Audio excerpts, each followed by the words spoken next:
السلام علیکم۔ Welcome to ایچ اسلامک اسٹوریز۔ آج کے واقعے کا موضوع ہے شہد کی مکھی۔ ایک ظالم بادشاہ لوگوں کو بتوں کے آگے قربانی دینے پر مجبور کرتا تھا۔ ایک شخص کو لایا گیا۔ بادشاہ نے کہا قربانی دو ورنہ سزا ملے گی۔ اس نے جان بچانے کے لیے سوچا کہ میں بڑی چیز نہیں دیتا، بس ایک مکھی ہی بت کے آگے ڈال دیتا ہوں۔ اس نے مکھی ڈال دی۔ بادشاہ نے چھوڑ دیا، لیکن اللہ کے نزدیک یہ عمل شرک تھا۔ وہ شخص جہنم میں گیا۔ دوسرا شخص آیا۔ بادشاہ نے کہا قربانی پیش کرو۔ اس نے انکار کیا اور کہا میں صرف اللہ کے آگے قربانی پیش کرتا ہوں۔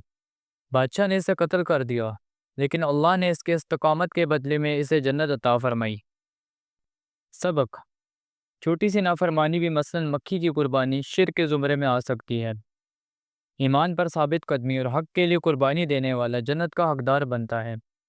دنیاوی جان بچانے کے بجائے آخرت کی نجات کو ترجیح دینی چاہیے۔ چینل کو لائک، سبسکرائب اور شیئر کر دیں ایسی مزید ویڈیو دیکھنے کے لیے۔